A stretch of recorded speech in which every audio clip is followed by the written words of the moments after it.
धनगर समाजाच्या वतीने आपल्या विविध मागण्यांसाठी रास्ता रोको आंदोलन करण्यात आले होते।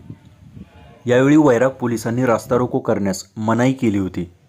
मात्र तरी देखील आंदोलन केल्याने 45 जणांच्या विरोधात जिल्हाधिकाऱ्यांच्या आदेशाचे उल्लंघन करून बेकायदेशीररित्या जमवल्याप्रकरणी गुन्हा दाखल करण्यात आला आहे।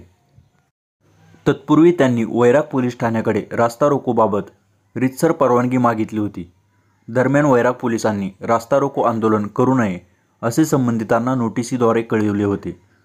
मात्र तरी देखील रास्ता रोको आंदोलन करून सार्वजनिक शांतता भंग केली आणि जिल्हाधिकाऱ्यांच्या आदेशांचे उल्लंघन केले म्हणून आंदोलनामध्ये सहभागी झालेले आणि पाठिंबा दिलेले अशा अज्ञात 33 जणांविरोधात तर अज्ञात 10 ते 12 जणांविरोधात गुन्हा दाखल करण्यात आला आहे।